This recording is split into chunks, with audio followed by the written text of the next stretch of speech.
Students exercise 1.4 का question second हम देख रहे हैं। लिखा है A equal to A B और B equal to A B C. पहला क्वेश्चन इसमें है इज ए सबसेट बी, क्या ए बी का सबसेट है? तो देखिए ए के सारे एलिमेंट्स बी में मिल रहे हैं, ए के एलिमेंट्स ए बी हैं, हाँ बी में भी मिल रहे हैं, तो क्या लिखेंगे? Yes A subset B, yes A is the subset of B, A B का सबसेट है। पहला आंसर तो ये हो गया। और सेकंड आंसर क्या है कि ए यूनियन बी निकालिए। ये एक्सरसाइज ए यूनियन के लिए है। ए यूनियन बी, ए और बी के सारे एलिमेंट्स ए बी और सी हो जाएगा। ए बी और ए बी इसमें है ही ऑलरेडी, तो सी और लिख देंगे, तो यह होगा आंसर इसका। Question third students, question third है if A and B are two sets such that A is the subset of B then what is A union B. अब स्टूडेंट्स ए अगर ए बी का सबसेट है तो sure है कि अगर हम मान लेते हैं ये इसको सेट ए मान लें, इट इज सेट ए, और बाहर वाले को सेट बी मान लें, तभी तो हम कहेंगे कि ए पूरा का पूरा बी के अंदर है, तो ए सबसेट बी हुआ। तो कह रहे हैं कि ए यूनियन बी क्या होगा। अब जरा देखिए ए यूनियन बी क्या होगा। A union B equal to क्या होना चाहिए? ए यूनियन बी जो बी में है वो तो ए में ऑलरेडी होगा ही होगा, तो ए यूनियन बी बी के बराबर होगा कि नहीं होगा। अगर समझ में नहीं आ रहा है तो एक एग्जाम्पल देखिए, इसका आंसर ये है, A union B equal to B, ये आंसर हो गया। एग्जाम्पल देख लीजिए अगर समझ में ना आ रहा हो तो। Let A equal to 1 2 and B equal to 1 2 3। अब जब देखिए सबसेट बी है, हाँ ये सबसेट बी है। अच्छा ए यूनियन बी निकाल के देखिए क्या होगा। ए यूनियन बी निकाल के आएंगे देखेंगे तो 1 2 3 वही पूरा का पूरा सेट होगा जो कि बी के बराबर है। ध्यान से देखिए, तो ए यूनियन बी क्या हुआ? बी के बराबर है। अगर सबसेट है तो श्योर है कि बड़ा वाला वही होगा answer. It means A union B B होगा कब? अगर ए बी का सबसेट होगा तब। स्टूडेंट्स क्वेश्चन फोर्थ है if A B C and D, ये सेट्स दिए गए हैं, स्क्रीन पर आप क्वेश्चन देख सकते हैं।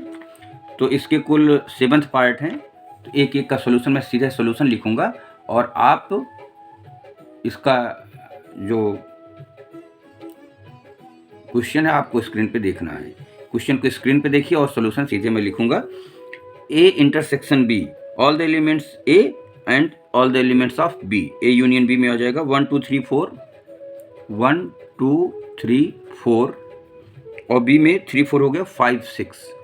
इस तरीके से ये इसका आंसर हो गया।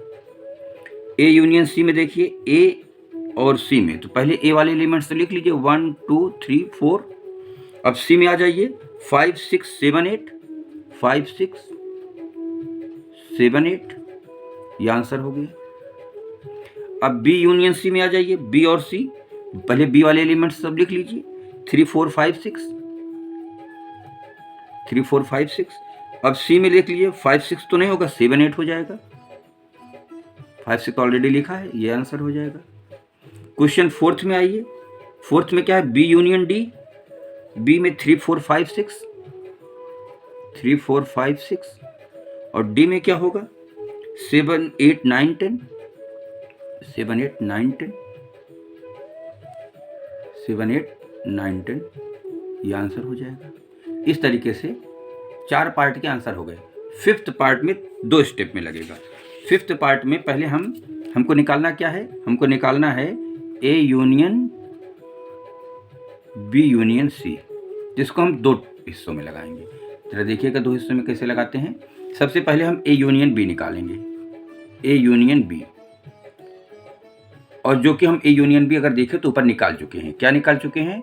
1 2 3 4 5 और 6।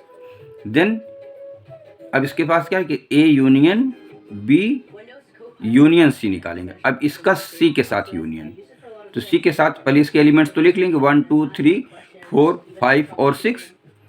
अब सी के एलिमेंट्स देख करके, सी के एलिमेंट्स हमारे क्या हैं? 5 6 7 8, तो 5 6 नहीं लिखेंगे, लेकिन यहाँ पर 7 और 8 को लिख देंगे, और इस तरीके से हमारा ये आंसर होगा। 2 स्टेप में लिखना होता है, ठीक है। अब 2 पार्ट इसके और बचे हैं। 6th पार्ट में अगर हम इसको ए यूनियन बी को एक ब्रैकेट में कर लें, तो पहले हम ए यूनियन बी निकालेंगे, जो कि हम देखिएगा ऊपर निकाल चुके हैं। ए यूनियन बी हमने निकाल लिया है 1 2 3 4 5 6, 1 2 3 4 5 6। अब इसका हम ए यूनियन बी का किसके साथ? यूनियन डी है। ए यूनियन, अच्छा इसमें पार्ट में ये मैं थोड़ा गलत लिख दिया, A union B union D यहाँ पर है, यहाँ पर डी है। तो A union B union D. अब इसमें पहले इसके एलिमेंट्स तो हम लिख लेंगे 1 2 3 4 5 6। अब उसके बाद डी के एलिमेंट देख लेता हूँ कौन कौन से हैं। डी के स्क्रीन पे आप भी देख सकते हैं, क्वेश्चन दिख रहा है। तो डी के एलिमेंट्स 7 8 9 10, इसमें 7 8 9 10, तो इस तरीके से ये फाइनल आंसर हो गया। अब इसका 7th पार्ट देखते हैं। 7th पार्ट क्या है? 7th पार्ट है B union C union D. B union C union D, इन दोनों को हम ब्रैकेट में कर लेते हैं। तो सबसे पहले बी यूनियन सी निकालेंगे। देखिए बी यूनियन सी शायद हम निकाल चुके हैं, हाँ बिल्कुल ऊपर देखेंगे तो आप निकाल चुके हैं।